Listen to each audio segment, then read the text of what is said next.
Hi everyone. In this video, I'm going to be doing an in-depth Notion tutorial with a free template that I'll link below. If you're not familiar with Notion, it's basically just an online platform that you can use to organize your entire life. You can use it for notes, you can use it for scheduling, you can use it for planning a trip, planning out your recipes for the week, making lists. But the thing that I love the most about Notion is that it's very customizable. So you can make it look how you want it to look and customize the feel and look and the pages that you have, everything. And they're continuing to make improvements and updates. So I really love that as well.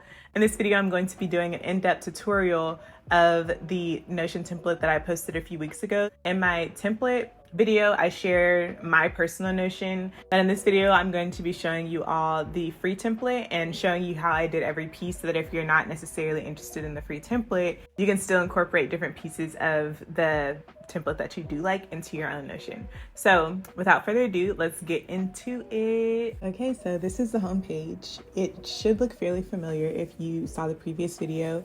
And I guess for this video, I'll go ahead and get started in the banner up here. This is probably the easiest part of the customization for Notion.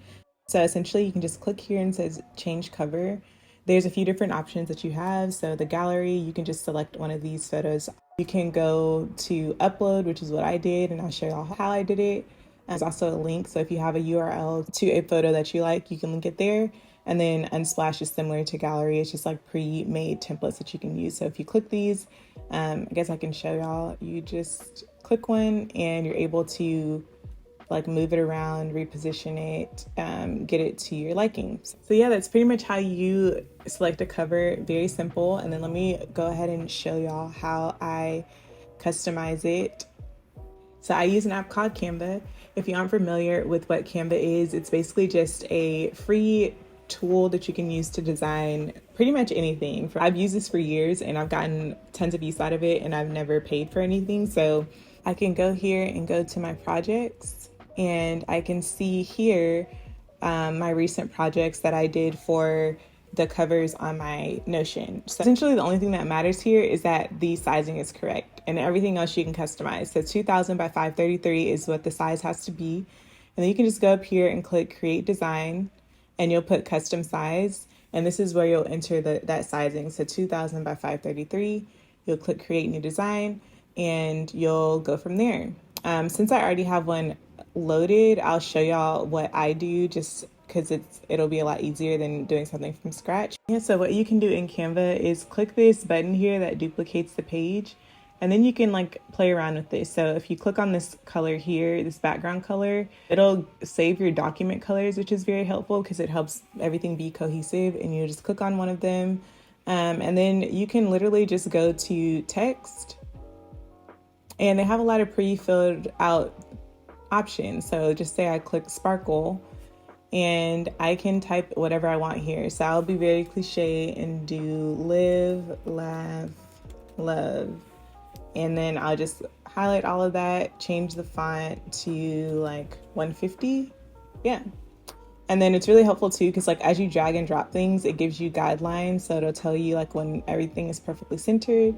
And yeah, that can be a banner. I can go to share and then you click download and you can select the pages that you want to download. So since I only edited page 13, I can select 13. I'm done. And I want it in a PNG and you can change how it downloads here, like JPEG, PDF, different things like that. And you download it. And then when I go back to Notion, I can click change cover, upload a file, and I go to my downloads and click the correct file and we're done. So that is the cover. The icon is fairly simple as well. There are a few options. If you click on the icon, you can select an emoji. So I can click her. There's a lot of icons that you can choose from as well. So these kind of go on forever. Or you can do a custom. And the custom is what I did. So essentially I use this website called Flat Icons. Let me share that with you all. So this is the Flat Icon website, and what I really like about it is that you don't have to have an account. You can literally just go in the search, click profile, or type profile, it brings up almost 97,000 profile icons. I'll just click this one at random. Then you just copy image address. Then you go back to Notion and you just paste that link there. You submit it and it replaces your icon with an icon from Flat Icon. So that is very simple as well. Every single icon I've used on here was Flat Icon. So anything that you're curious about, Flat Icon. Then we have here the title. So there's like a few shortcuts that you can use for headings. So you can do a hashtag space and that'll be heading 1. You can also do like 2 hashtags in a space, that's heading 2, or you can do 3 hashtags in a space and it'll get you heading 3.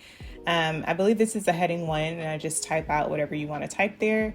This is very similar. I think this is also a heading, and then you can just click these 6 dots on the side there and this will bring up color. And essentially I have like a gray background on this, but you can change it to whatever you want. So say blue, and there you have it. It's a blue background now, and you can type whatever you want here. And then this was like a little bit more complex than I would have liked because I couldn't find a way to like customize the sizing of the photos in a convenient way. So I ended up having to go to Instagram, crop all the photos to a square, and then bring them onto this app and drag and drop them essentially. So it wasn't like that complex, but it's just like not as straightforward or easy as maybe it actually is. And maybe I'm missing out on how to do something. I'm not sure, but that's how I did it. Just found photos that I liked on Pinterest for a vision board, and then I just put them in Instagram, saved them, and then uploaded them here. So all of these 3 headings here are very similar to the top one. They're just text with the color. So like I said, you just click these 6 dots on the side and you can customize your color here. So that's all that those are. And then these are links. So if you click them, they'll actually navigate to these pages that are on the side. And I'm actually going to close that so that we can go full screen here. So yeah, that's what I did with every single page. I just kind of broke it up into different sections so that it would just be a little bit easier to navigate. This is also pretty straightforward. You can link to anything. So just say I want to link to Google. You just type Google, highlight it, link it to google.com, select Google. And that's essentially what these are. These are links to my social medias. I don't know why I have them there because I don't know, but that's how you would do it if you ever want to make a link or embed a link to anything. And then I have this calendar down here, and my template, it merges with my Google Calendar. And the way that I did that was by using an application called Zapier. So I can show y'all that very briefly. I'm not going to go into too many details because there's like another video that I can just link for that. Once you're signed in, you go to this create Zap button, and then you just click what you need. So I did Google Calendar. I chose new or updated event. So anytime there's a new or updated event in my Google Calendar, it'll update my Notion. Then you click continue. So yeah, you click the Google account that you want, and then you pretty much just follow the directions, and it's pretty straightforward. You might be able to figure it out without using the video, but if you need the video, I'm gonna link it below. So yeah, that is how I did that. And then if we go back to Notion, let's go to the weekly template first because it's the first thing.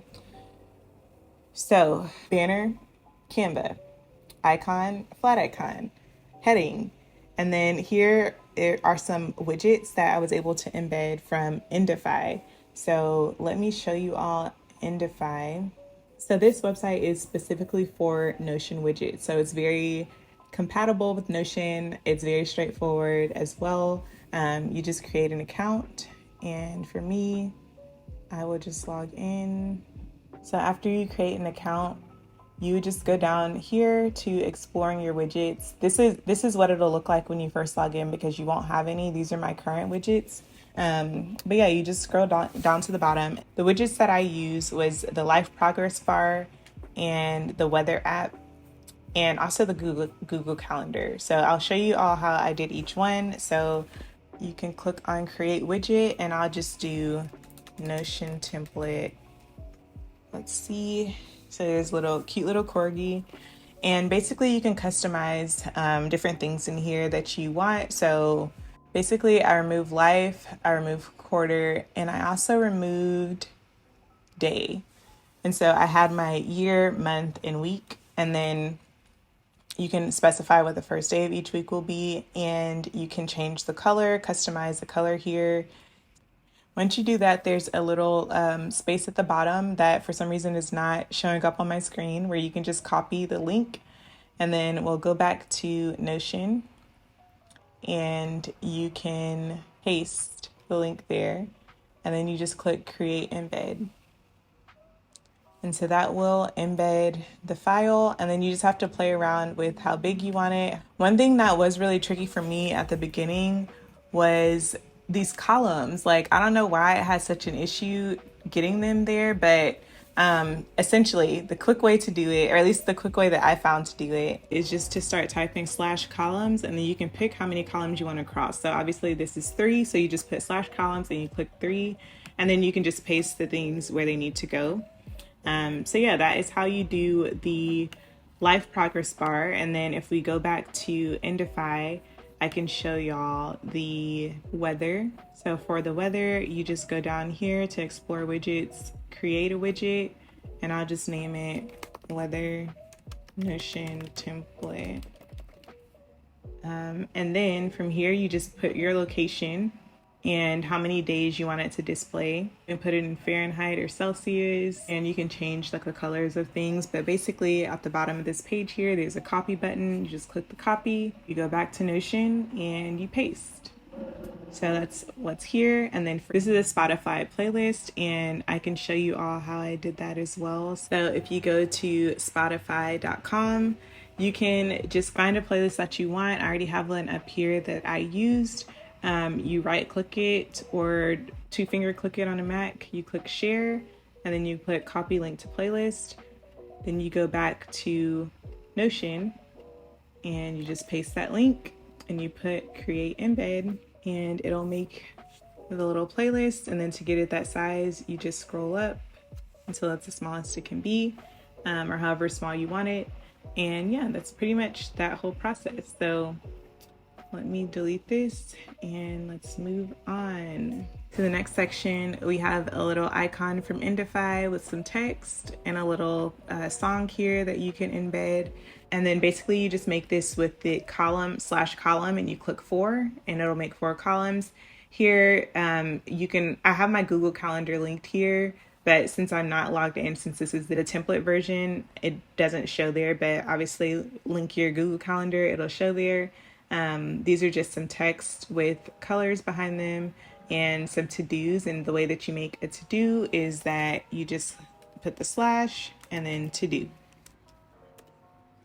And then here I have a habit tracker and a little sticky note that can serve as reminders, especially if you change it to the yellow color, it looks even more like a sticky note. And basically all you have to do this is just type some text, and then you give the text a color. So let's give it brown. And then you just shift enter until it's as big as you want it. So to do the habit tracker, you just do /database, and I believe I did the table view, and then I clicked new database, and then you can just title it how you want. I think I hid my title. So I did hide database title, rename this to habit tracker, and then just gave each of these a name. And you can add a column by clicking this plus button. Yeah, and so from here, you can customize what you want that column to be. So I have all of mine as checkbox. And then this is a link back to the homepage and to the archive. And I think I showed y'all how to do a link, but just in case, you do link to page, and then you can click a page that you want it to link to. So another thing that I love about this template is that it has a template within the template. I'll show y'all first what it does. So if you click on this template, it brings up an entirely new week, and then the previous week you can drag and drop into your archive folder, and that way you never lose any information. So the way that you do the template is that you just do /template, and you make a template button, and then you can configure it. So we'll say the button name is New Year, New Me. And then you can say what's inside of it is hello. Then you close that, and when you click the plus button, it'll just keep generating whatever you tell it to generate. And so that is a very cool feature. And you can edit the templates by clicking this little settings configure button. And you can go into the week and make whatever changes that you like. And then going forward, all of your future templates will be that way. So for me, for instance, I might delete this habit tracker in the future. And so it's a very cool to just be able to like go in here, delete it, and then it won't show in any of my future templates. So I really like that. Now, if we go back to the home page and we go to the quarter, so the quarter is very similar at the beginning to the week. I have a quarter template, and basically it just brings up another one of these drop downs.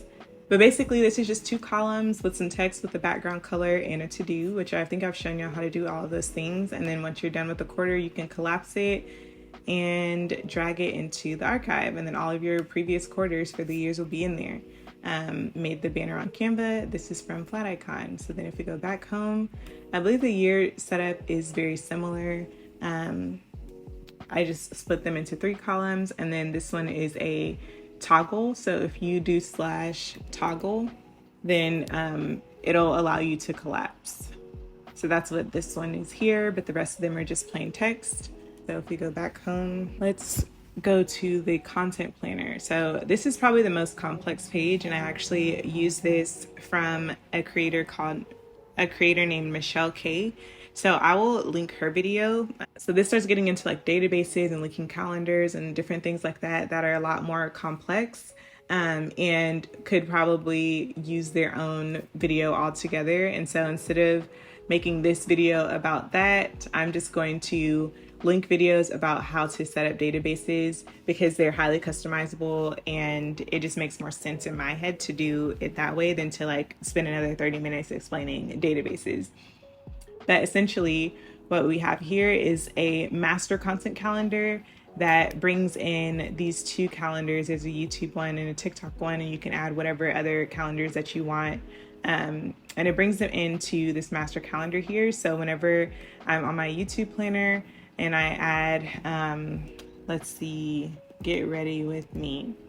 And once you click a go live date, watch this calendar here, because it'll populate. So say I say February 17th, now my get ready with me shows there. You can also open up each of these and add like a status, add tags. These are some of the tags that I had. I also have a YouTube template. So it's similar to the templates that I just showed you, but more detailed. You can like go very much into detail here. And it just kind of stores all of your information for you, which I really like. The TikTok calendar is pretty much identical. This is just a table like I showed y'all earlier, and you can just kind of like select what you want each thing to be. So like this type is a select, and then you just click the status. This type is a date, and you can just change the name to go live. This type is just text. You can change it to title. And so, yeah, that's pretty much all. You can sort it by different things. You can also, I think another thing that's pretty cool about this is that you can filter. So you can add rules.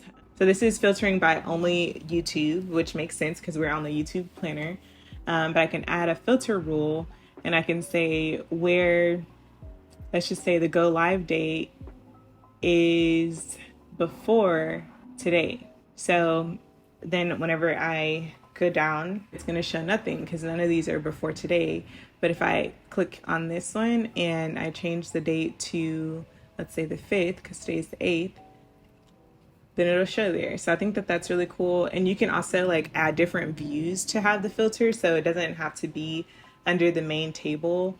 You can add a view, and then on that view, you can change up what is being filtered. And so I could name this like previous uploads, because if you think about it, all the go live dates that are prior to today have already been uploaded, so you can like filter out things that way. For now, I'm going to return this filter to how it was. So basically you just go back to the rules and I will remove that filter. So it should repopulate all of the things. So that's pretty much the content planner. And now things are gonna start to get pretty repetitive because it's just a bunch of tables, calendars.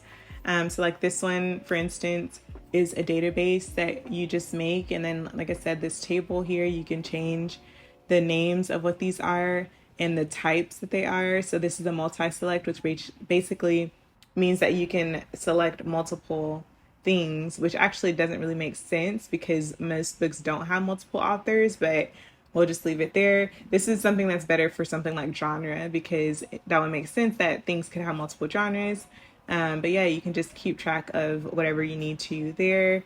And then the same for the book wish list, very similar. And then if we go back to the homepage, let's scroll to journal. So for this, I used someone else's template and did some very minor tweaks, but it's very similar to what I've been doing. So like this is just some text with the color behind it. These are the toggles where you just hit /toggle. But if we go back home, the quotes and the must see are very similar to the books. So you just get a table and just fill in the information, customize it to what you would like. The must see is very similar as well. Yeah, it's just tables. And I think that's it because the rest of these are works in progress. So I'll make follow-up videos once I have them. But for now, that is the tour. There's a free template in the description box for you all. So if you just want this exactly, you can just duplicate it to your Notion. And if you don't want it, then you can just use different aspects of things that I've shared and incorporate them into your own Notion. So whatever way you decide to use it, let me know. So yeah, that's all that I have for this week. Tune in next week. I'll have a new video. If you do use a template, feel free to tag me. I would love to see how you use it. And if you decide to make any customizations, I would love to see what those are. So yeah, thank y'all for watching and y'all have a good day.